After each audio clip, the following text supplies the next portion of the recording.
தொண்டு செய்து வலுத்த படம் தூயதாடி மார்புள் விழும் மண்டை சுரப்பை உலகு தொழும் மனக்குகையில் சிறுத்தை எழும் அவர்தான் பெரியார் பார் அவர்தான் பெரியார் என்றே புரட்சி கவிஞரின் புரட்சிகரமான வரிகளுடன் அருமை தோழர்களே, தந்தை பெரியார் அவர்களால் தலைவர் என்று தந்தை பெரியார் ஏற்றுக்கொண்ட ஒரே தலைவராக இருக்கக்கூடிய புரட்சியாளர் அண்ணல் அம்பேத்கர் அவர்களுடைய பிறந்த நாள் விழா. புரட்சி கவிஞர் பாரதிதாசன் அவர்கள் தந்தை பெரியார் அவர்கள் சொல்லுகிறார், கடுகளவு அறிவுள்ளவன் கூட புரட்சி கவிஞர் பாரதிதாசன் அவர்களுடைய கவிதையை படித்தால் முழு பகுத்தறிவாதியாகி விடுவான் என்று தந்தை பெரியாரால் போற்றப்பட்ட, தந்தை பெரியாரால் புரட்சி கவிஞர் என்று அடையாளம் காட்டப்பட்ட புரட்சி கவிஞர் பாரதிதாசன் அவர்களுடைய பிறந்த நாள் விழாவினை இந்த விருத்தாச்சலம் பகுதியில திராவிடர் கழகம் முன்னெடுக்கக்கூடிய இந்த வரலாற்று நிகழ்வில் பங்கேற்று மிக சிறப்பாக வரவேற்புரை ஆற்றி அமர்ந்திருக்கக்கூடிய திராவிடர் கழகத்தினுடைய மாவட்ட செயலாளர் அருமை தோழர் வெற்றி செல்வன் அவர்களே, இந்த விழாவிற்கு தலைமையேற்றிருக்கக்கூடிய திராவிடர் கழகத்தினுடைய காப்பாளர் ஐயா மாணவகு இளங்கோவன் அவர்களே மற்றும் முன்னிலையேற்றிருக்கக்கூடிய தோழர்களே, தொடக்க உரை ஆற்றி அமர்ந்திருக்கக்கூடிய அன்பிற்குரிய ஐயா தாசி இளந்திரையன் மாவட்ட தலைவர் அவர்களே, இங்கு சிறப்பானதொரு சிறப்புரையை ஆற்றி அமர்ந்திருக்கக்கூடிய திராவிடர் கழகத்தினுடைய தலைமை கழக சொற்பொழிவாளர் ஐயா வை இளவரசர் அவர்களே, மற்றும் இறுதியாக நமக்கெல்லாம் மிகுந்த சிறப்பானதொரு சிறப்புரையை வழங்க இருக்கக்கூடிய திராவிடர் கழகத்தினுடைய பொதுச் செயலாளர் மாணவகு முனைவர் துரை சந்திரசேகரன் ஐயா உள்ளிட்ட அத்துணை தோழர்களுக்கும் கருஞ்சட்டை தோழர்களுக்கும் ஆங்காங்கே பார்த்து கொண்டிருக்கக்கூடிய புரட்சிகரமான இளைஞர்களுக்கும் எழுச்சிகரமான மாணவர்களுக்கும் மகளிர் தோழர்களுக்கும் பொதுமக்களுக்கும் அன்பான வணக்கத்தினை தெரிவித்துக் கொண்டு, அருமை தோழர்களே, புரட்சி கவிஞர் பாரதிதாசன் அவர்களுடைய பிறந்த நாள் விழா, புரட்சியாளர் அண்ணல் அம்பேத்கர் அவர்களுடைய பிறந்த நாள் விழா. இந்த விழாவினுடைய பொதுக்கூட்ட உரையை இப்படியாக நான் தொடங்கலாம் என்று நினைக்கிறேன். புரட்சியாளர் அண்ணல் அம்பேத்கர் அவர்களுக்கும் வைக்கம் போராட்டத்திற்கும் ஒரு மிகப்பெரிய தொடர்பு இருக்கிறது. அதே போல புரட்சி கவிஞர் பாரதிதாசன் அவர்களுக்கும் சுயமரியாதை இயக்கத்திற்கும் மிகப்பெரிய அளவில் ஒரு தொடர்பு இருக்கிறது. நாம் வைக்கம் போராட்டத்தினுடைய நூற்றாண்டு நிறைவில் இருந்து பேசிக் கொண்டிருக்கிறோம். சுயமரியாதை இயக்கத்தினுடைய நூற்றாண்டில் இருந்து பேசிக் கொண்டிருக்கிறோம். இந்த வைக்கம் போராட்டத்தையும் சுயமரியாதை இயக்கத்தினுடைய நூற்றாண்டையும் அடிப்படையாக கொண்டு இந்த உரையை தொடங்கலாம் என்று நினைக்கிறேன். அருமை தோழர்களே, என்ன வைக்கம் போராட்டம்? 100 ஆண்டுகளுக்கு முன்பு கேரளம் வைக்கத்தப்பன் வீதியில, கோவில் இருக்கக்கூடிய வீதியில தாழ்த்தப்பட்ட ஒடுக்கப்பட்ட மக்கள் நடமாட முடியாத சூழ்நிலையில அந்த நடமாடுவதற்கு உரிமை வேண்டும் என்பதற்காக கேரளத்தில் இருந்த போராளிகள் எல்லாம் போராடுகின்ற பொழுது, அவர்கள் கைது செய்து சிறையில் அடைக்கப்பட்ட பொழுது, அந்த போராட்டத்தை முன்னெடுப்பதற்கு வேறு வழியின்றி போராட்டம் நின்றுவிடும் சூழ்நிலையில் இருந்த காலகட்டத்தில் தாழ்த்தப்பட்ட மக்களுக்கு ஒரு பிரச்சனை என்று சொன்னால் அங்கு போராடுவதற்கு தமிழ்நாட்டில் தந்தை பெரியார் என்ற ஒரு மகத்தான தலைவர் இருக்கிறார் என்று சொல்லி தந்தை பெரியாரை அழைத்தார்கள். தந்தை பெரியார் அந்த போராட்டத்தை வலிமையாக முன்னெடுத்தார். முதல்ல கைது செய்யப்பட்டு அருவி குத்தி சிறையிலே அடைக்கப்படுகிறார். அருமை தோழர்களே, இந்த இடத்தில் ஒன்றை கவனித்துக் கொள்ளுங்கள். தந்தை பெரியாரும் சிறையில் அடைக்கப்பட்டு விட்டார். போராட்டம் என்று நின்று விட்டதா என்று கேட்டால், தந்தை பெரியாருடைய வீட்டு பெண்களான சுயமரியாதை இயக்கத்தினுடைய பெண்களான அன்னை நாகம்மையார் அவர்களும் அன்னை கண்ணம்மாள் அவர்களும் அந்த போராட்டத்தினை முன்னெடுத்து நடத்தி காட்டினார்கள். பெண்கள் போராட்ட களத்தில் சாதி ஒழிப்பிற்காக நின்றார்கள் என்று சொன்னார், அது சுயமரியாதை இயக்கத்துடைய பெண்கள் என்பதனை நம் மக்கள் புரிந்து கொள்ள வேண்டும். அப்படி மகத்தான போராட்டம். தந்தை பெரியார் விடுதலை செய்யப்படுகிறார். வாய்ப்பூட்டு சட்டம் போடப்படுகிறது. தந்தை பெரியார் அதனை மீறி மீண்டும் போராட்ட களத்தை காணுகிறார். நாயும் பூனையும் பன்றியும் சுதந்திரமாக சுற்றி திரிந்த அந்த கேரளம் வைக்கத்தப்பன் வீதியில் 6 அறிவு படைத்த நம்முடைய சக தோழர்கள், தாழ்த்தப்பட்ட ஒடுக்கப்பட்ட மக்கள் நடமாடுவதற்கு உரிமைக்காக போராடி அந்த போராட்ட வெற்றி விழாவிலும் தந்தை பெரியார் பங்கேற்றார் என்று சொன்னார். அந்த மகத்தான போராட்டம் தான் வைக்கம் போராட்டம். என்ன தொடர்பு? புரட்சியாளர் அம்பேத்கர் அவர்களுக்கும் இந்த வைக்கம் போராட்டத்திற்கும் என்ன தொடர்பு என்று கேட்டால், அருமை தோழர்களே, 1927 புரட்சியாளர் அம்பேத்கர் அவர்கள் மிகப்பெரிய ஒரு சாதி ஒழிப்புக்கான போராட்டத்தை முன்னெடுக்கிறார். என்ன போராட்டம்? மகத் பொதுக்குளத்தில தாழ்த்தப்பட்ட ஒடுக்கப்பட்ட மக்கள் தண்ணீர் எடுப்பதற்காக அந்த போராட்டம் நடைபெறுகிறது.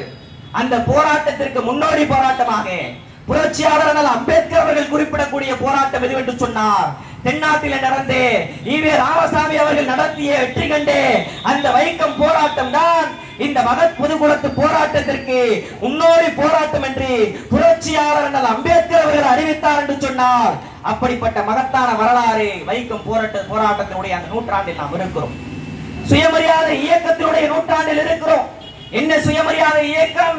தந்தை பெரியார் அவர்கள் காங்கிரஸை விட்டு வகுப்புவாரி பிரதிநிதித்துவத்திற்காக காங்கிரஸை விட்டு வெளியேறி ஒரு மகத்தான இயக்கத்தை காண்கிறார். அந்த இயக்கம் தான் சுயமரியாதை இயக்கம். அருமை தோழர்களே, உலகத்தில் எத்தனையோ இயக்கங்கள் தோன்றி இருக்கலாம், எத்தனையோ நோக்கங்கள் இருந்திருக்கலாம். ஆனால் தனி மனிதனுடைய சுயமரியாதையை காப்பதற்கான ஒரு இயக்கம் இந்த உலகத்தில் தோன்றியது என்று சொன்னால் அது தந்தை பெரியார் அவர்களின் சுயமரியாதை இயக்கம் தான் என்பதை நாம் புரிந்து கொள்ள வேண்டும்.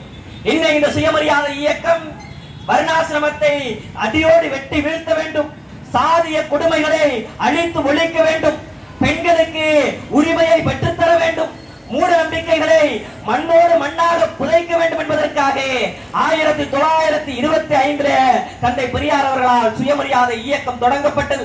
ஒவ்வொன்றாக போராடி மகத்தான பல முற்போக்கு இன்றைக்கு தமிழ்நாடு முற்போக்கு மாநிலமாக இருக்கிறது என்று சொன்னார். அதற்கு காரணம் சுயமரியாதை இயக்கம். அந்த சுயமரியாதை இயக்கம் தான், அந்த சுயமரியாதை இயக்கத்தோடு தான் நீதி கட்சி இணைக்கப்பட்டது. அந்த நீதி கட்சி தான் திராவிடர் கழகமாக பெயர் மாற்றம் பெற்றது. அந்த திராவிடர் கழகத்திலிருந்து இன்றைக்கு அரசியல் கட்சியாக பரிணாமம் பெற்று திராவிட முன்னேற்ற கழகம் திராவிட மாடல் அரசாக இன்றைக்கு ஆட்சி கட்டிலில் இருக்கிறது என்று சொன்னால் இதற்கெல்லாம் இந்த சுயமரியாதை இயக்கம் காரணம் என்பதை நாம் அருள் கூர்ந்து புரிந்து கொள்ள வேண்டும். அருமை தோழர்களே, என்ன தொடர்பு? புரட்சியாளர் அண்ணல் அம்பேத்கர் அவர்களுக்கு மகத் போராட்டம் தொடர்பு என்று சொன்னதை போல இந்த சுயமரியாதை இயக்கத்தோடு புரட்சி கவிஞர் பாரதிதாசன் அவர்களுக்கு என்ன தொடர்பு என்று சொன்னால், புரட்சி கவிஞர் பாரதிதாசன் அவர்கள் தந்தை பெரியார் அவர்களோடு நெருங்கி பழகுவதற்கு முன்பு, சுயமரியாதை இயக்கத்திலே தன்னை இணைத்துக் கொண்டு பயணிப்பதற்கு முன்பு பாரதியோடு பாரதிதாசன் அவர்கள் இருந்து அதிலேயே பக்குவப்பட்டிருந்த காலகட்டத்திலே தேசிய கீதம் என்றும் பாரத மாதாவின் வாழ்த்து என்றும் எழுதி கொண்டிருந்த புரட்சி கவிஞர் பாரதிதாசன் அவர்கள் சுயமரியாதை இயக்கத்தோடு நாட்டம் கொண்ட பிறகு, தந்தை பெரியார் அவர்களுடைய உரைகளை கேட்ட பிறகு, சுயமரியாதை இயக்கத்தின் தாக்கத்தினால் தான் பாரதிதாசன் புரட்சி கவிஞர் பாரதிதாசன் ஆனார் என்று சொன்னார். அதுதான் புரட்சி கவிஞர் பாரதிதாசன் அவர்களுக்கும் சுயமரியாதை இயக்கத்திற்கும் உள்ள தொடர்பு. அதற்கு பிறகுதான் புரட்சி கவிஞர் பாரதிதாசன் அவர்களுடைய கவிதைகள் என்பது சாதி ஒழிப்புக்காகவும் வர்ணாசிரம ஒழிப்புக்காகவும் தொழிலாளர்களுடைய உரிமைக்காகவும் பெண்களினுடைய உரிமைக்காகவும் மூட நம்பிக்கைகளுக்கு எதிராகவும் பாரதிதாசன் களம் கண்டார் என்று சொன்னார். அதற்கு அடித்தளமாக இருந்த இயக்கம் சுயமரியாதை இயக்கம் என்பதை நான் இங்கு பறைசாற்ற விரும்புகிறேன். அருமை தோழர்களே, இப்படி வைக்கம் போராட்டமாக இருந்தாலும், மகத் பொதுக்குளத்திலே தண்ணீர் எடுக்கக்கூடிய போராட்டமாக இருந்தாலும், புரட்சியாளர் அண்ணல் அம்பேத்கர் அவர்களாக இருந்தாலும், அறிவுலக பேராசான் தந்தை பெரியார் அவர்களாக இருந்தாலும், இவர்களுடைய அடிப்படை கொள்கைகள் என்பது ஒரே இலக்கை நோக்கி பயணிக்கிறது என்பதை நாம் அடிப்படையில் புரிந்து கொள்ள வேண்டும். அதுதான் திராவிடர் கழகத்தினுடைய கொள்கை, அதுதான் சுயமரியாதை இயக்கத்தினுடைய கொள்கை, அதுதான் திராவிடத்தினுடைய கொள்கை என்பதை நாம் அருமையாக புரிந்து கொள்ள வேண்டும். என்ன திராவிடர் கழகத்தினுடைய கொள்கை? திராவிடர் கழகம் என்றால் என்ன? கருப்பு சட்டை போட்டவர்கள் என்ன சொல்லுவார்கள் என்று இங்கு கூடியிருக்கக்கூடிய பெரும்பான்மையான மக்கள் எதை புரிந்து கொண்டிருப்பீர்கள் என்று சொன்னால், கருப்பு சட்டை போட்டவரா அவர் கடவுள் இல்லைன்னு சொல்றவருப்பா, பாப்பானெல்லாம் முடிச்சு திட்டவங்கப்பா, இதுதான் அவங்களுடைய நோக்கம், கொள்கை என்று சொல்லி திராவிடர் கழகத்தை சுருக்கி பார்த்து கொண்டிருக்கிறீர்கள். அருமை தோழர்களே, திராவிடர் கழகத்தினுடைய அடிப்படை கொள்கை என்பது ஜாதி ஒழிப்பு என்பதை நாம் புரிந்து கொள்ள வேண்டும். தந்தை பெரியார் என்ன சொல்லுகிறார்? மனிதரை மனிதன் தொடக்கூடாது, கண்ணில் படக்கூடாது, தொட்டால் தீட்டு, பார்த்தால் பாவம், கோவிலுக்குள் போகக்கூடாது, குளத்திலே தண்ணீர் எடுக்கக்கூடாது போன்ற கொள்கைகள் தாண்டவாடுகின்ற ஒரு நாட்டை பூகம்பத்தால் அழிக்காமலோ, சண்ட மாறுதத்தால் துகளாக்காமலோ, சமுத்திரம் பொங்கி எழுந்து மூழ்கடிக்க செய்யாமலோ விட்டிருப்பதை பார்த்த பிறகும் கடவுள் ஒருவர் இருக்கிறார் என்று சொன்னால் நான் எப்படி நம்புவது என்று கேட்டார் தந்தை பெரியார். அருமை தோழர்களே, தந்தை பெரியாருடைய கடவுள் மறுப்பு என்பது எங்கிருந்து வருகிறது என்று உங்களுக்கு புரிகிறதா? எங்கே சமத்துவம் மறுக்கப்படுகிறதோ அங்கே நாத்திகம் பிறக்கும் என்பதுதான் தந்தை பெரியாருடைய கொள்கை. பார்ப்பானையும் பறையனையும் படைத்ததாக ஒரு கடவுள் இருக்குமே என்று சொன்னார். அந்த கல்லை உடைத்து ரோட்டுக்கு ஜல்லியாக போடுவேன் என்று சொன்ன மகத்தான தலைவர் தான் தந்தை பெரியார். அருமை தோழர்களே, இப்படி அடிப்படை கொள்கை என்பது சாதி ஒழிப்பு என்பதை நாம் புரிந்து கொள்ள வேண்டும். எந்த மனிதனும் எனக்கு மேலானவன் அல்ல, அதே போல எந்த மனிதனும் எனக்கு கீழானவனும் அல்ல. மனிதன் மனிதனாக வாழ வேண்டும் என்பதுதான் திராவிடர் கழகத்தினுடைய அடிப்படை கொள்கை என்று தந்தை பெரியார் அவர்கள் பிரகடனப்படுத்தினார். தந்தை பெரியாருடைய ஒரு கொள்கை ஜாதி ஒழிப்பு என்று சொன்னால், மற்றொரு அடிப்படை கொள்கை என்று சொல்ல வேண்டும் என்று சொன்னார். தந்தை பெரியாருடைய இரண்டு கண்களிலே ஒரு கண் சாதி ஒழிப்பு என்று சொன்னார், மற்றொரு கண் பெண்களுடைய உரிமை என்பதை நாம் புரிந்து கொள்ள வேண்டும். அருமை தோழர்களே, தந்தை பெரியார் அவர்களிடம் கேட்கிறார்கள், பெண்களுக்கு உரிமை வேண்டும் என்று கேட்கிறீர்களே ஐயா, பெண்களுக்கு உரிமை உரிமை என்று பேசுகிறீர்களே, பெண்களுக்கு என்னதான் ஐயா உரிமை கொடுக்க வேண்டும் என்று கேட்கின்ற பொழுது தந்தை பெரியார் அவர்கள் பதில் சொல்லுகிறார், இது என்ன கேள்வி? இங்க ஏன் இந்த கேள்வி வருது? அது என்னையா பெண்களுக்கு என்ன உரிமை கொடுக்கிறது கேட்கிற? ஆண்களுக்கு என்னென்ன உரிமைகள் இருக்கிறதோ அத்தனை உரிமைகளும் பெண்களுக்கு வேண்டும் என்று சொன்ன மகத்தான பெண்ணுரிமை போராடிதான் தந்தை பெரியார் என்பதை நாம் அடையாளம் கண்டு கொள்ள வேண்டும். அருமை தோழர்களே, இன்றைக்கு பெண்ணுரிமை பற்றி பேச வேண்டிய மிகப்பெரிய தேவை நமக்கு இருக்கிறது. 3 நாட்களுக்கு முன்பு ஒரு மிகவும் வருந்தத்தக்க கொடுமையான செய்தி, பெண்களின் மீது நிகழ்த்தப்படக்கூடிய ஒரு தீண்டாமை கொடுமை என்பதுதான் மாதவிடாய் தீட்டு என்பது. என்ன நடந்தது? அருமை தோழர்களே, கோவையிலே ஒரு தனியார் பள்ளி, அந்த பள்ளியில ஆசிரியரா இருக்கிற, அதுவும் அறிவியல் ஆசிரியர், தேர்வு நடக்குதுங்க. 8ஆம் வகுப்பு மாணவி பள்ளிக்கூடத்திலேயே பூப்பெய்து விடுகிறார். அந்த மாணவியை தீட்டுன்னு சொல்லி அந்த ஆசிரியர் வகுப்பறைக்கு வெளியில் அந்த மாணவியை உட்கார வைத்து எழுத வைத்தார் என்று சொன்னார். எப்படிப்பட்ட பக்குவமற்ற மூட நம்பிக்கையில் திகைத்த ஒரு சமூகத்தில் நாம் வாழ்ந்து கொண்டிருக்கிறோம் என்பதை அருள் கூர்ந்து எண்ணி பார்க்க வேண்டும். இதை தந்தை பெரியார் அவர்கள் அன்றே அதற்கு முன்பாக சொல்லுகிறார். என்ன சொல்லுகிறார்? படிப்புக்கும் அறிவுக்கும் சம்பந்தம் இல்லைன்னு சொன்னார் தந்தை பெரியார். படிப்புக்கும் அறிவுக்கும் சம்பந்தம் இல்லைன்னு சொன்னார். எவ்வளவு உண்மைங்க? பெரியார் மிகவும் தெளிவாக விளக்குகிறார். ஒருவன் மிகப்பெரிய அளவுல மருத்துவராக படித்திருப்பார், ஆனா அவன் என்ன நினைப்பான்? சாணியும் மாட்டு மூத்திரமும் குடிச்சா நாம மோட்சத்துக்கு போலாம்னு நினைச்சிட்டு இருப்பான். ஒருவன் மிகப்பெரிய வானசாஸ்திர நிபுணரா இருப்பான், படிச்சிருப்பான், ஆனா அவன் என்ன நினைப்பான்? தன்னோட செத்து போன தந்தைக்கு ஆத்தாங்கரையில உட்கார்ந்துகிட்டு பருப்பும் அரிசியும் செருப்பும் அனுப்பிட்டு இருப்பான். அவன் என்ன செய்வான் என்று சொன்னால், படித்தவன் தன் வீட்டு பிள்ளைகளை, தன் வீட்டு பெண்ணை தீட்டு என்று சொல்லி வீட்டுக்கு வெளியிலே தள்ளி தாழ்பாலை போட்டுவிட்டு உள்ளே படுத்து தூங்குவான். இதுதான் படித்தவர்களுடைய நிலையாக இருக்கிறது. வெறும் கல்வி என்பது, பட்டறிவு என்பது நமக்கு போதாது. கல்வி மூட நம்பிக்கைகளற்ற பகுத்தறிவு கல்வியாக இருக்க வேண்டும் என்று சொன்ன அன்றைக்கு சொன்ன தந்தை பெரியாரின் கூற்று இன்றைக்கும் நமக்கு களத்தில் தேவைப்படுகிறது என்பதை நாம் அழுகூர்ந்து புரிந்து கொள்ள வேண்டும்.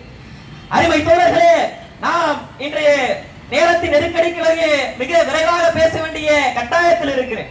இன்றைக்கு சில தற்கொலைகள் பேசிக் கொண்டிருக்கிறார்கள், பைத்தியக்காரர்கள் கேட்டுக் கொண்டிருக்கிறார்கள், சீமான் போன்ற சில்லறைகள் பேசிக் கொண்டிருக்கிறார்கள். என்ன கேட்கிறார் சீமான்? என்ன சொல்லுகிறார்? புரட்சியாளர் அண்ணல் அம்பேத்கர் அவர்களையும் தந்தை பெரியார் அவர்களையும் எப்படி நீங்கள் ஒரே நேர்கோட்டில் நிறுத்த முடியும் என்று முட்டாள்தனமாக கேள்வி கொண்டு கொண்டிருக்கிறார் தற்கொலை சீமான்.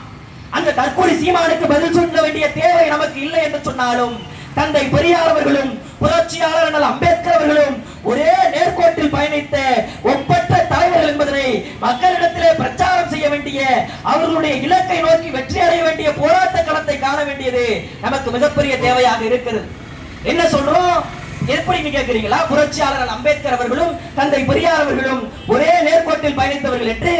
புரட்சியாளர் அம்பேத்கருடைய அடிப்படை கொள்கை என்பது என்ன? சாதி ஒழிப்பு தானே புரட்சியாளர் அம்பேத்கருடைய அடிப்படை கொள்கை. தந்தை பெரியாருடைய அடிப்படை கொள்கை என்ன? சாதி ஒழிப்பு தானே தந்தை பெரியாருடைய அடிப்படை கொள்கை.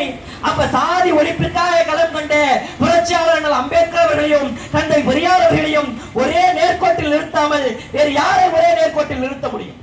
அருமை தோழர்களே, எண்ணி பார்க்க வேண்டும்.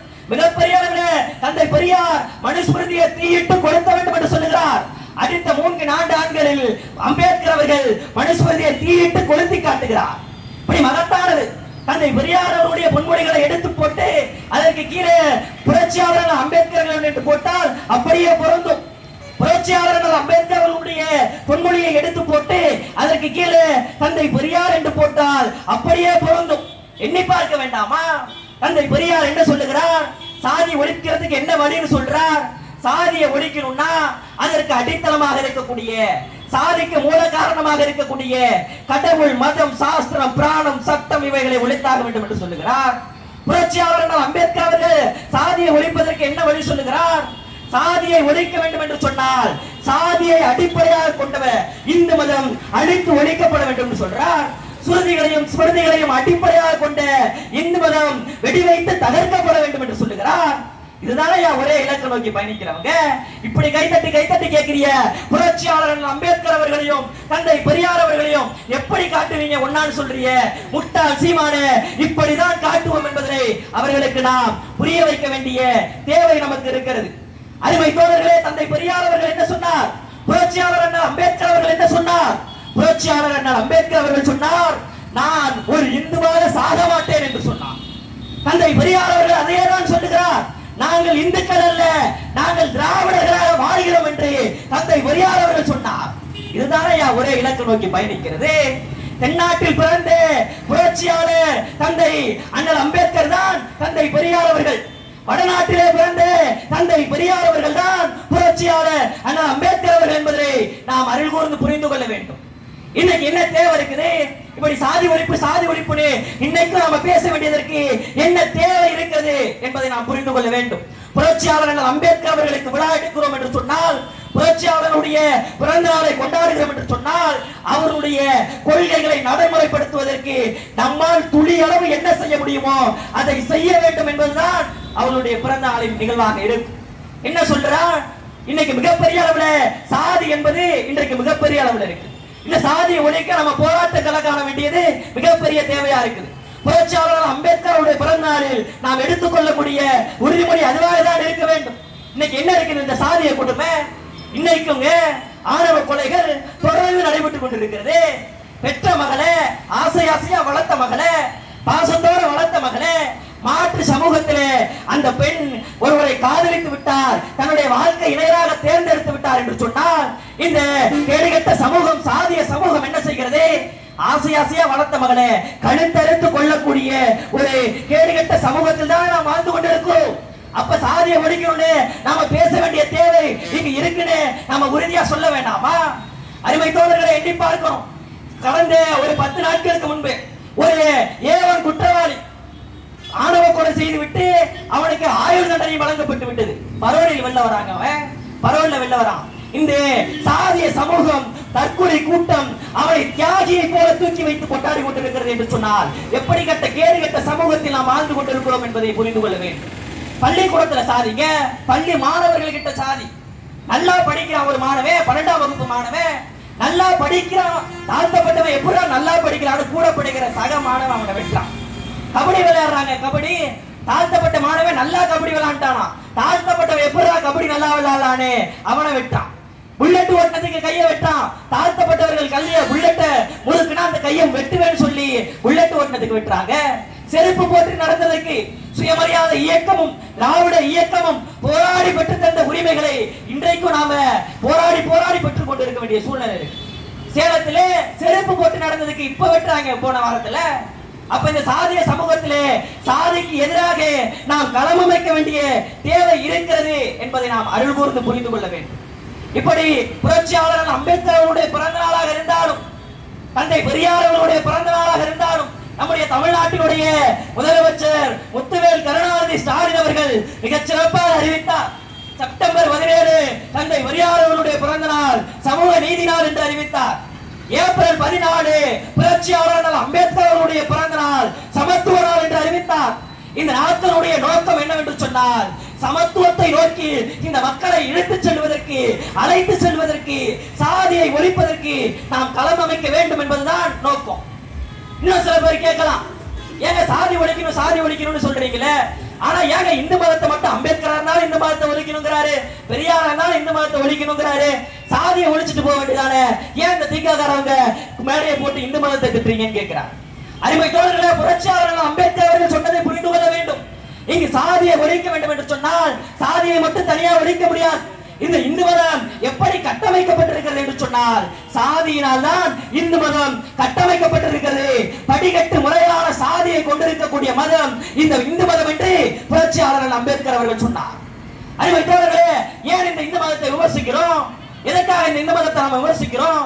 எந்த மதமாவது என்ன படிக்க கூடாதுன்னு சொல்லிச்சா? எந்த மதமாவது என்ன செருப்பு போடக்கூடாதுன்னு சொல்லிச்சா? எந்த மதம் என்ன தோல்ல துண்டு போடக்கூடாதுன்னு சொல்லிச்சு? எந்த மதம் என்ன பார்த்து நீ சூத்திரன்னு சொல்லிச்சு? எந்த மதம் என்னை பார்த்து ராவனுடைய தேவடியான மகன் என்று வெளிப்படையான ஒரு மதம் எந்த மதையா என்ன பார்த்து சொல்லிச்சு? அந்த மதத்தை தான் நான் எதிர்க்கணும். வருணாசிரம கொடுமை இந்து மதத்தை தவிர வேற எந்த மதத்தில் இருக்கிறது சொல்ல முடியுமா? என்ன வருணாசிரமோ? பிரம்மனுடைய தலையில் பிறந்தவர்கள் பிராமணர்கள், தோளிலே பிறந்தவர்கள் சத்திரியர்கள், படையிலே பிறந்தவர்கள் வைசியர்கள், காலிலே பிறந்தவர்கள் சூத்திரர்கள், கடவுளாலேயே படைக்கப்படாதவர்கள், தாழ்த்தப்பட்ட ஒடுக்கப்பட்ட பஞ்சம மக்கள் பெண்கள் என்று சொல்லி வச்சான். இதான் தந்தை பெரியார் அவர்கிட்ட போய் கேட்டார். ஒரு தோழர் கேட்டார், ஏயா ஒவ்வொருத்தரும் ஒவ்வொரு இடத்துல இருந்து பிறந்திருக்கிறாங்களாமே, பிராமணர்கள் எல்லாம் தலையில இருந்து பிறந்தவங்களாமே, சத்திரியர்கள் தோல்லையாமே, வைசியர்கள் வந்து தொடையிலையா, சூத்திரர்கள் கால்லையா, தாழ்த்தப்பட்ட மக்களாக இருக்கக்கூடிய பஞ்சவர்கள் பல்லர்கள் சக்கிலியர்கள் என்று பழையர்கள் என்று சொல்லக்கூடிய நாங்கள் எங்கிருந்து ஐயா பிறந்தோம் என்று தந்தை பெரியார் அவர்களிடத்துல கேட்ட பொழுது புரட்சியாளர் தந்தை பெரியார் அவர்கள் பதில் சொன்னார், உனக்கு கொஞ்சமாவது அறிவு இருக்குதாயா? இங்க எல்லாம் பிள்ளை பிறக்குமா? நீ எங்க பிறந்திருக்கிறன்னு கேட்டா, ஒரு தாய்க்கும் ஒரு தகப்பனுக்கும் எப்படி பிறக்க வேண்டுமோ அப்படி சரியான நீ தான் பிறந்திருக்கிறாய் என்று சொன்ன மகத்தான தலைவர் தான் தந்தை பெரியார். கோபத்தின் விளிம்பில் என்று புரட்சி கவிஞர் பாரதிதாசன் அவர்கள் கேட்டார், முகத்தில் பிறப்பாருண்டோ முட்டாளே, தோளில் பிறப்பாருண்டோ தொழும்பனே, இடையில் பிறப்பாருண்டோ எருமையே, காலில் பிறப்பாருண்டோ கழுதையே, நான் முகன் என்பானும் உலனோ நாயே, புழுகரா புகன்றவை எல்லாம் என்று சொல்லி இந்த வருணாசிரம கோட்பாட்டிற்கு சவுக்கடி கொடுத்த புரட்சிய கவிஞர் நம்முடைய பாரதிதாசன் அவர்கள். அருமை தோழர்களே, இந்த வருணாசிரம கொடுமையை அடிப்படையாக கொண்டிருக்கிறதுனால்தான் நாம் இந்த இந்து மதத்தை சாதிய அடிப்படையாக கொண்டிருக்கிறதுனால்தான் இந்து மதத்தை விமர்சிக்கிறோம். இந்து மதத்தை அழித்து ஒழிப்பதன் மூலம் தான் சாதியை ஒழிக்க முடியும் என்பது புரட்சியாளர் அம்பேத்கர் அவருடைய நோக்கம், இலக்கு, தந்தை பெரியார் அவருடைய நோக்கம், இலக்கு. அதை நோக்கி நாம் பயணித்துக் கொண்டிருக்கிறோம் என்பதை தெளிவாக புரிந்து கொள்ள வேண்டும். பண்பாட்டு ரீதியாகவும் நாளைக்கு என்ன, நாளைக்கு சித்திரை 1 புரட்சியாளர் அம்பேத்கர் அவர்கள் பிறந்த நாள். நம்ம பசங்க என்ன செய்வாங்க? புரட்சியாளர் அம்பேத்கர் சிலைக்கு ஒரு மாலை போடுறது, போட்டுட்டு நேரா வீட்டுக்கு போயிட்டு சித்திரை 1 தமிழ் புத்தாண்டு இதுதாங்க எட்ரா காவடின்னு ஆடுறான். அருகூர்ந்து எண்ணி பார்க்க வேண்டாமா? மிகப்பெரிய பண்பாட்டு ரீதியாக நம்மை மீட்க வேண்டிய மிகப்பெரிய பொறுப்பு நமக்கு இருக்கிறது. என்ன சித்திரை 1? சித்திரை 1 தான் நமக்கு தமிழ் புத்தாண்டா? எண்ணி பார்க்க வேண்டாமா? என்ன கதை சொல்றான் அந்த சித்திரை 1க்கு? நாரதருக்கும் கிருஷ்ணரும் இருக்கிறாங்களா? நாரதர் கிருஷ்ணரை பார்த்து கேட்கிறாரா, நீங்க மட்டும் 60,000 கோபிகளோட இருக்கிறீங்களே, எனக்கு ஒரு கன்னிகை தரலாகாதா அப்படின்னு நாரதர் வருத்தத்தோட கிருஷ்ணரை பார்த்து கேட்கிறாரா? கிருஷ்ணர் என்ன சொல்றாரு? நான் எந்த வீட்டுல இல்லையோ அந்த வீட்டுக்கு நீ போ நாரதர்கிட்ட சொல்றாரு. நாரதர் இந்த கடவுள்கள் எவ்வளவு யோக்கியமானவர்கள் என்பதை எண்ணி பாருங்க. நாரதர் எல்லா வீட்டு கடவுளையும் போய் தட்டுறாரா? எல்லா வீட்லயும் கிருஷ்ணர் இருக்கிறாரா? அப்ப வேற வழி இல்லாம கிருஷ்ணர்கிட்டே திரும்பி வந்த பொழுது கிருஷ்ணரே ஒரு பெண் உருவமாக எடுத்து கிருஷ்ணருக்கும் நாரதருக்கும் கலவியில் ஈடுபட்டு அவர்களுக்கு 60 குழந்தை பிறந்துச்சான். அந்த 60 குழந்தைகள் தான் தமிழ் ஆண்டு 60 என்று சொல்லி தமிழரை எப்படிப்பட்ட ஒரு காட்டு மிராண்டிகளாக இந்த சமூகத்தில் பார்ப்பனியம் நம்மை ஆக்கி வைத்திருக்கிறது என்பதை எண்ணி பார்க்க வேண்டாமா? சித்திரை 1 தான் தமிழ் புத்தாண்டு கொண்டாடுறீங்களே, என்ன ஒரு ஆண்டு பேரு? அந்த 60 ஆண்டுல ஒரே ஒரு ஆண்டுங்க நீங்க தமிழ் பேரை காட்டுங்க, தமிழ் புத்தாண்டு தானே. ஒரு ஆண்டு பேர் தமிழ்ல இருக்கா? அருகோர்ந்து பார்த்து கொண்டிருக்கக்கூடிய தமிழர்களே எண்ணி பாருங்கள். இந்த பார்ப்பனியத்திடம் நாம் எப்படி பண்பாட்டு ரீதியாக சிக்கிக் கொண்டிருக்கிறோம் என்பதை புரிந்து கொண்டு அதை விட்டு வெளியில் வர எண்ணி பாருங்கள். என்ன சொல்றா? சோபகிருதுங்கிறா, சுபகிருதுங்கிறா. இப்ப முடிஞ்சு போன ஆண்டு குரோதியா, அடுத்து விஸ்வாபசுவோ ஏதோ ஒண்ணு வருதா, பசு பிசுன்னு இதெல்லாம் தமிழ் பேராங்க. இந்த 60 ஆண்டுல ஒரு பேர் தமிழ் பேர் இல்ல. அப்ப நாம எப்படி அந்த தமிழ் புத்தாண்டு கொண்டாட முடியும்? இதைதான் புரட்சி கவிஞர் பாரதிதாசன் அவர்கள் சொல்லுகிறார். பண்பாட்டு தளத்தில் நம்மை மீட்பதற்கு தந்தை பெரியாரினுடைய போர்ப்படை தளபதியாக இருந்த புரட்சி கவிஞர் பாரதிதாசன் அவர்கள் சொல்லுகிறார், நித்திரையில் இருக்கும் தமிழா, சித்திரை அல்லே உனக்கு தமிழ் புத்தாண்டு. அண்டி பிழைக்க வந்த ஆரிய கூட்டம் காட்டியதே அறிவுக்கு ஒவ்வாத 60 ஆண்டுகள். தரணி ஆண்ட தமிழனுக்கு தை முதல் நாளே தமிழ் புத்தாண்டு. மானமுள்ள தமிழனுக்கு தை முதல் நாளே தமிழ் புத்தாண்டு என்பதை ஒவ்வொரு தமிழரும் உணர்ந்து கொள்ள வேண்டிய காலத்தின் கட்டாயத்தில் நாம் இருக்கிறோம். அருமை தோழர்களே, இப்படி எதை எடுத்தாலும் பண்பாட்டு படையெடுப்பு தான், ஆரிய திராவிட போராட்டம் தான், தந்தை பெரியார் அவர்கள் மிகச் சிறப்பாக சொன்னார். குலக்கல்வி திட்டம் வந்த போது ராஜகோபாலாச்சாரியார் என்ன சொன்னாரு? இது தேவ அசுர போராட்டம் சொன்னாரு. நம்முடைய திராவிடர் கழக தோழர்கள் போராட்டத்தை பார்த்து தந்தை பெரியார் ராஜாஜிக்கு பதிலடி கொடுத்தார். நடப்பது தேவ அசுர போராட்டம் சொல்றியா? ஆமா, நடப்பது ஆரிய திராவிட போராட்டம் தான் என்று அன்றைக்கு தந்தை பெரியார் அவர்கள் பதிலடி கொடுத்தார். நம்முடைய திராவிடர் கழகத்தினுடைய தலைவர், தமிழர் தலைவர் மாணவிக ஆசிரியர் அவர்கள் சொல்லுவார், இங்கு நடக்கக்கூடிய இந்த போராட்டம் என்பது அரசியல் போராட்டம் அல்ல, ஒரு பண்பாட்டு படையெடுப்புக்கு எதிரான போராட்டம், ஆரிய திராவிட போராட்டம் என்று நம்முடைய தமிழர் தலைவர் ஆசிரியர் அவர்கள் எப்பொழுதும் முழங்கக்கூடியது இதுதான். இன்றைக்கு தமிழ்நாட்டினுடைய முதலமைச்சர் முத்துவேல் கருணாநிதி ஸ்டாலின் அவர்கள் இந்திக்கு எதிரான போராட்டத்தில் என்ன சொல்லுகிறார்? இது வெறும் இந்திக்கு எதிரான போராட்டம் அல்ல, இது இனத்தின் போராட்டம் என்று குறிப்பிடுகிறார் என்று சொன்னால் இது திராவிட இனத்தின் போராட்டம், ஆரியர்களுக்கு எதிரான போராட்டம் என்பதனை நாம் அடிப்படையில் உணர்ந்து கொள்ள வேண்டும். அருமை தோழர்களே, ஆரிய திராவிட போராட்டம் தான் இன்னைக்கு தொடர்ந்துட்டு இருக்கு. மிக எளிமையாக சுருக்கமாக சொல்லி எத்துடன் என் உரையை முடைக்கலாம் என்று நினைக்கிறேன். குலக்கல்வி திட்டங்க, உங்களுக்கு குலக்கல்வி திட்டம் என்னன்னு தெரியும், அதை பற்றி விரிவாக சொல்ல வேண்டிய தேவையில்லை. அன்னைக்கு குலக்கல்வி திட்டம் தந்தை பெரியார் அவர்கள் விரட்டி அடித்தார்.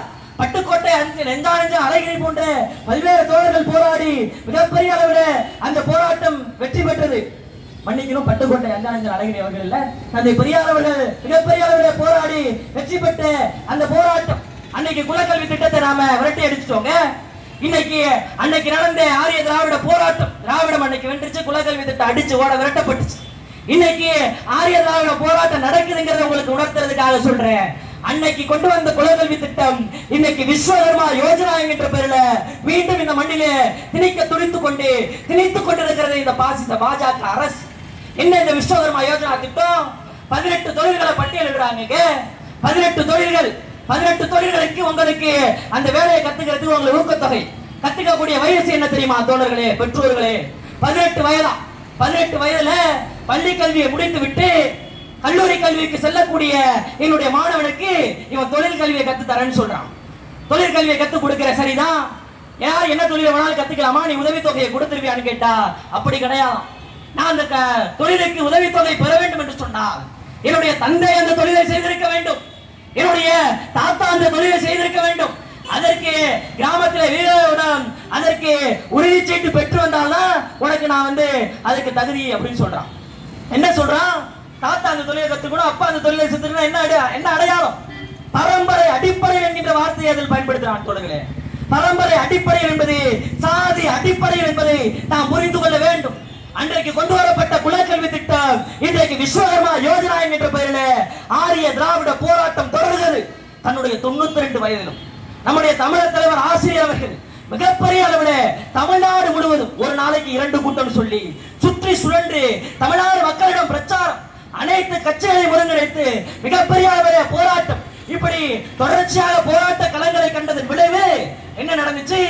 தமிழ்நாடு முதலமைச்சர் முத்துவேல் கருணாநிதி ஸ்டாலின் அவர்கள் அறிவித்தார், சாதியை அடிப்படையாக கொண்ட இந்த விஸ்வகர்மா யோஜனா திட்டத்தை தமிழ்நாடு ஏற்காது என்று சொன்னார். இன்றைக்கு திராவிடம் வென்றிருக்கிறது. ஆரிய திராவிட போராட்டத்தில் ஆரியம் அடித்து விரட்டப்பட்டிருக்கிறது என்பதை நாம் புரிந்து கொள்ள வேண்டும். அன்னைக்கு நம்மளை வெளிப்படையா ஆரியம் சொன்னிச்சுங்க, படிக்க கூடாது, படிச்சா நாக்க இருக்கணும்னு சொல்லுச்சு, படிக்கிறத கேட்டா காதுல ஈயத்தை காய்ச்சி ஊத்தணும்னு சொல்லுச்சு. இன்னைக்கு சொல்ல முடியுமா? விளக்க மாத்து கொண்டு அடி போனவனுக்கு தெரியும். மறைமுகமான திட்டங்கள் மூலியமாக புதிய கல்விக் கொள்கையா, புதிய கல்விக் கொள்கை என்கின்ற பெயரில் மிகப்பெரிய அளவில் மோசடி செய்து கொண்டிருக்கிறது. ஆரிய திராவிட போராட்டம் தொடர்கிறது. புதிய கல்விக் கொள்கையை தமிழ்நாடு ஏற்றுக்கொள்ளாது. இது புதிய கல்விக் கொள்கை அல்ல, காவி கல்விக் கொள்கை என்று தமிழ்நாட்டின் முதலமைச்சர் அவர்கள் அறிவித்திருக்கிறார் என்று சொன்னால் அதுதான் திராவிடத்திற்கான வெற்றி. அருமை தோழர்களே, நீட் தேர்வை பற்றி இன்றைக்கு நாம் பேசியாக வேண்டிய தேவை இருக்கிறது. அன்றைக்கு என்ன ஆரிய திராவிட போராட்டம்? இந்த நீட் தேர்வுல மருத்துவ கல்வி, அன்னைக்கு மருத்துவ கல்வி படிக்கணும்னா என்ன தகுதின்னு சொல்றான்னு கேட்டீங்கன்னா, மருத்துவம் நீ படிக்கணும்னா உனக்கு சமஸ்கிருதம் கட்டாயம் தெரிஞ்சிருக்கணுங்கிறது அன்னைக்கு இருந்த தகுதி. யாருக்கு தெரியும் சமஸ்கிருதம்? யாருக்கு சமஸ்கிருதம் படிச்சிருக்கா? பாப்பா மட்டும்தான் மருத்துவத்துக்கு தகுதின்னு அன்னைக்கு சொன்னதை அடித்து விரட்டிய திராவிட இயக்கம் என்பது நீதி கட்சி. அன்னைக்கு விரட்டி அடிச்சோம். இன்னைக்கு என்ன பண்றான்? மறைமுகமாக நீட் தேர்வு என்கின்ற பெயரில் கொண்டு வரான்.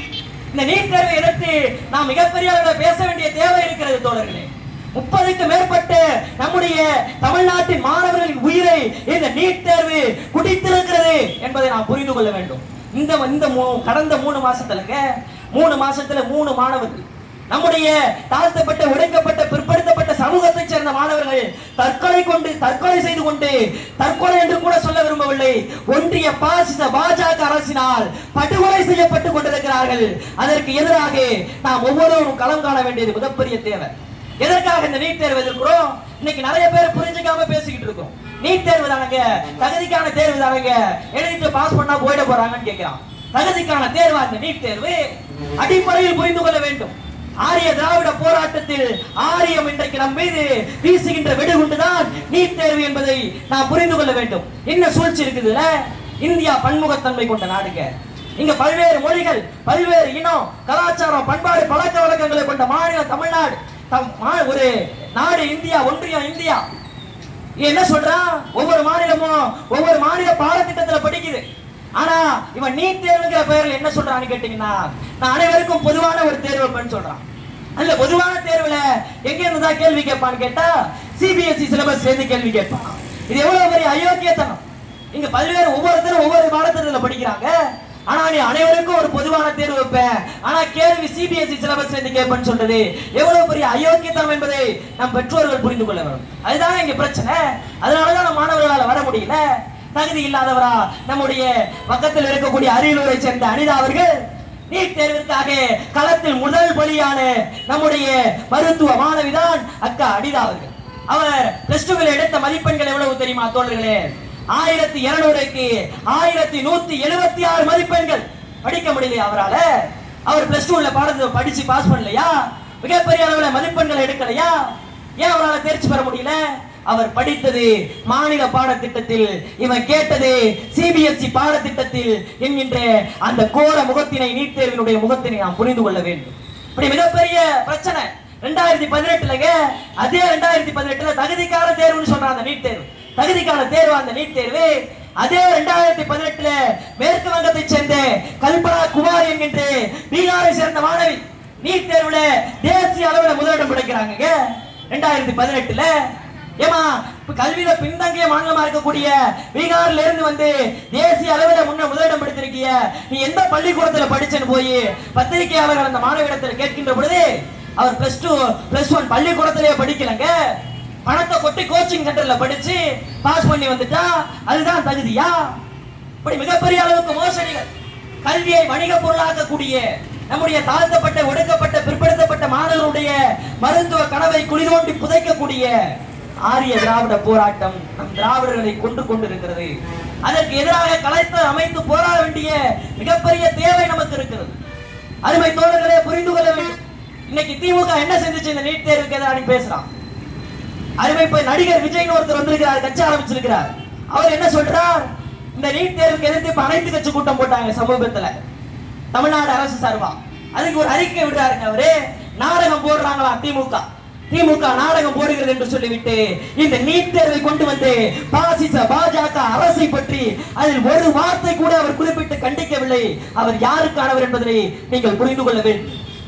என்ன திமுக என்ன செஞ்சிச்சு? இந்த நீட் தேர்வை ஒழிக்கிறதுக்காக ஆட்சி கட்டிலில் அமர்ந்த பிறகு ஏகே ராஜன், ஓய்வு பெற்ற நீதியரசர் ஏகே ராஜன் அவர்களுடைய தலைமையில இந்த நீட் தேர்வு குறித்து ஆய்வு செய்வதற்கு ஒரு குழுவை அமைத்து அதன் அடிப்படையில் அறிக்கைகளை பெற்று சட்டமன்றத்தில் ஒருமனதாக நீ விட்டு விலக்கு மசோதாவை நிறைவேற்றி ஆளுநருக்கு அனுப்பி வச்சோங்க. ஆளுநர் கிடப்புலையே போட்டிருந்தார். ஆளுநரை விட்டு வச்சோமா? உச்ச நீதிமன்றத்தில் வழக்கு போட்டோம். உச்ச நீதிமன்றம் ஆளுநருக்கு ஓங்கி ஒரு குட்டு வச்சது. ஆளுநர் அதை திருப்பி அனுப்பினார். திரும்பிய தமிழ்நாடு அரசு அதே மசோதாவை எந்தவித மாற்றமும் இல்லாமல் திராவிட முன்னேற்ற கழக அரசு மீண்டும் ஆளுநருக்கு அனுப்பிச்சு. ஆளுநர் அப்பயும் ஒப்புதல் கொடுக்கல. அதை குடியரசுத் தலைவருக்கு அனுப்பி வச்சார். குடியரசுத் தலைவர் அதை அப்படியே வச்சுட்டு இருந்தார். இப்ப நேற்றுக்கு குடியரசுத் தலைவருக்கும் உச்ச நீதிமன்றம் கொட்டு வச்சிருச்சு. 3 மாதத்துக்கு மேல எந்த மசோதாவையும் நீங்க கிடப்புல வச்சிருக்க கூடாதுன்னு சொல்லிடுச்சு. இன்னைக்கு அந்த மசோதா திரும்பி வந்துருச்சு. திரும்பி வந்த உடனே அடுத்த கட்டம் என்ன செய்வது என்பதற்காக தமிழ்நாடு அரசு களத்தில் இருக்கிறது என்பதை புரிந்து கொள்ளாமல் நாடகம் போடுறாங்க சொல்றீங்களே, உங்களை என்ன சொல்றதுன்னு எனக்கு தெரியல. மக்கள் புரிந்து கொள்ளணும், அவ்வளவுதான். இவர்கள் யாருக்கானவர்களாக செயல்பட்டுக் கொண்டிருக்கிறார் என்பதை மக்கள் புரிந்து கொள்ளணும். இன்றைக்கு மிகப்பெரிய அளவிலே நாம் களம் காண வேண்டிய இறுதியான ஒன்றை சொல்லி நான் முடிக்கிறேன். இன்றைக்கு மிகப்பெரிய அளவிற்கு நமக்கு பேராபத்தாக இருக்கக்கூடிய புரட்சியாளர் அம்பேத்கர் அவர்கள் எழுதி கொடுத்த அந்த அரசியலமைப்பு சட்டத்திற்கு முற்றும் முழுவதுமாக எதிராக இருக்கக்கூடிய ஒருத்தர் தமிழ்நாட்டில் இருக்கிறார். தமிழ்நாட்டு மக்களால் தேர்ந்தெடுக்கப்பட்டவர்களா இல்ல. அரசியலமைப்பின்படி நியமனம் செய்யப்பட்டு ஆளுநர் RN ரவி, அவர் ஆளுநர் RN ரவிலாம் கிடையாது, RSS ரவி என்பதனை வெளிப்படையாக ஒவ்வொரு செயலிலும் செய்து கொண்டிருக்கிறார். தமிழ்நாட்டிலே நிறைவேற்றப்பட்டு அனுப்பப்பட்ட மசோதாங்க 10 மசோதாவுக்கு மேல கிடப்பிலே வச்சிருந்தாரு. தமிழ்நாடு அரசு அரசியலமைப்பு சட்டத்தை புரட்சியாளர் அம்பேத்கர் அவர்கள் வகுத்து கொடுத்து அரசியலமைப்பு சட்டத்தை ஆயுதமாக கொண்டு உச்ச நீதிமன்றத்திலே போரிட்டது. மக்கள் மன்றத்திலும் களத்திலே திராவிடர் கழகம் உள்ளிட்ட சமூக இயக்கங்கள், அரசியல் கட்சிகள் போராடி கொண்டே இருந்தன. இன்னைக்கு என்ன நடந்திருக்கு? ஓங்கி செவ்விலே அரைஞ்சிருக்கு உச்ச நீதிமன்றம் ஆளுநருக்கு. ஆளுநர் அந்த கிடப்பில் திருப்பி அனுப்பிய 10 மசோதாக்களையும் உச்ச நீதிமன்றம் தன்னுடைய 142வது சரத், அரசியலமைப்பு சட்டத்தின் 142வது சரத்து சிறப்பு உரிமையை பயன்படுத்தி இன்னைக்கு 10 மசோதாவும் சொல்லுன்னு சொல்லி ஆளுநரை செவ்விலே அரைஞ்சு அனுப்பியிருக்கு.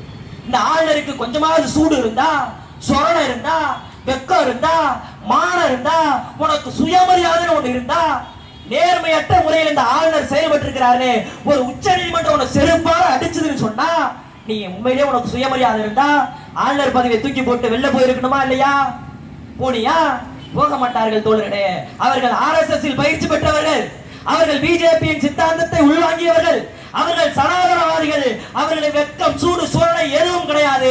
அதனாலதான் இன்னைக்கு மீண்டும் நேற்று மதுரையில போய் உட்கார்ந்து கொண்டு மாணவர்கள் மத்தியில அந்த ஆளுநர் புரட்சியாளர் அம்பேத்கர் அவர்கள் வகுத்து கொடுத்த அரசியல் அமைப்பு சட்டத்தின் அடிப்படை விழுமியமாக இருக்கக்கூடிய மதச்சார்பின்மை என்பதற்கு எதிராக ஜெய் ஸ்ரீராம் என்று கல்லூரி மாணவர்களை முழக்கமிட செய்கிறார் என்று சொன்னால் எப்படிப்பட்ட கேடு கெட்டு ஒரு அரசாக இந்த ஒன்றிய அரசு இருக்கிறது? அவர் என்ன தூக்கி எரிஞ்சிருக்கணுமா இல்லையா? அரசியலமைப்பு சட்டத்துக்கு எதிராக நடக்கிறாருங்க. நியமனம் செய்யப்பட்ட உறுப்பினரே நீ தானே தூக்கி எறியணும், தூக்கி எறியல. மிகப்பெரிய அளவுக்கு இன்றைக்கு ஆரிய திராவிட போராட்டத்தில் ஆரியம் எந்தெந்த வடிவத்தில் எல்லாம் நம் மீது ஆதிக்கத்தை திணிக்க முடியுமோ, அது ஹிந்தி திணிப்பா இருந்தாலும் சரி, எதுவா இருந்தாலும் சரி, மிகப்பெரிய அளவுல திணித்துக் கொண்டே இருக்கிறார்கள். அதற்கு எதிராக திராவிட முன்னேற்ற கழகத்தினுடைய தலைவர், நம்முடைய தமிழ்நாட்டினுடைய முதலமைச்சர், சமூக நீதிக்கான காவலர் முத்துவேல் கருணாநிதி ஸ்டாலின் அவர்கள் ஒன்றிய அரசுக்கு நேர் எதிராக என்று போராட்ட களம் காணுகிறார். அவருக்கு துணையாக திராவிடர் கழகம் இருக்கும். அதற்காக போராடி கொண்டிருக்கிறோம். மிகப்பெரிய அளவிற்கு இன்றைக்கு மீண்டும் அதிமுகவுடைய கூட்டணி உறுதியாயிடுச்சு. யாரு கூட சேர்ந்திருக்கிறாங்க? அமித்ஷா கூட சேர்ந்திருக்கிறாங்க. அமித்ஷா கூட சேர்ந்திருக்கிறாங்க. அமித்ஷா பக்கத்துல உட்கார்ந்துட்டு பேசுறார். எடப்பாடி பழனிசாமி அதிமுகவை வைத்துக் கொண்டு பேசுகிறார். என்ன சொல்றார்? மும்மொழி கொள்கையை ஆதரிச்சு பேசுறார். எங்க அதிமுக பேர்ல கட்சி வச்சிருக்கிறீங்க? அதிமுக அல்ல, அமித்ஷா திமுக என்று நம்முடைய தமிழக தலைவர் ஆசிரியர் அவர்கள் சொல்லி இருக்கிறார். அதிமுகவிற்கு முடிவுரையை எழுதி கொண்டிருக்கிறார் எடப்பாடி பழனிசாமி என்பதை நாம் புரிந்து கொள்ள வேண்டும். பக்கத்தில் உட்கார்ந்துட்டு என்ன நிபந்தனையா கூட்டணிக்கு? பத்திரிகையாளர்கள் அமித்ஷாவை நோக்கி கேட்கிறார்கள். ஏதாவது நிபந்தனை வச்சிருக்காங்களா உங்களுக்கு அதிமுக? எந்த நிபந்தனை இல்லாம கூட்டணி வச்சிருக்கிறோம் சொல்றாங்க. இந்த நீட் தேர்வு உங்களுக்கு பிரச்சனையாக தெரியவில்லையா? ஹிந்தி திணிப்பு உங்களுக்கு பிரச்சனையாக தெரியவில்லையா? மும்மொழி கொள்கை உங்களுக்கு பிரச்சனையாக தெரியவில்லையா? மிகப்பெரிய அளவில் தொகுதி மறுசீராய்வு உங்களுக்கு பிரச்சனையாக தெரியவில்லையா? நம் மாணவர்களுடைய கல்வியை குளிதோண்டி புதைக்கக்கூடிய தேசிய கல்விக் கொள்கை உங்களுக்கு பிரச்சனையாக தெரியவில்லையா? இப்படி ஒட்டுமொத்தமாக தமிழ்நாட்டினுடைய மாநில உரிமையை, சமூக நீதியை, கூட்டாட்சி தத்துவத்தை அமித்ஷாவின் காவடியில் அடமானம் வைத்திருக்கக்கூடிய இந்த கூட்டணியை வருகின்ற 2026 தேர்தலில் வீழ்த்த வேண்டிய மிகப்பெரிய கடமை நமக்கு இருக்கிறது. அதற்கான பிரச்சார களத்தை நம்முடைய திராவிடர் கழகத்தினுடைய தலைவர், தமிழர் தலைவர் ஆசிரியர் அவர்களுடைய வழிகாட்டுதலே நாம் தொடர்வோம் என்று சொல்லி, அருமை தோழர்களே, உதவாதினி ஒரு தாமதம் உடனே விழி தமிழா, கொலைவானின எடடா மிக கொடியோர் செயல் அறவே, குகைவான் ஒரு புலியே உயர் குணவேறிய தமிழா என்று சொல்லி முடிக்கிறேன். நன்றி, வணக்கம்.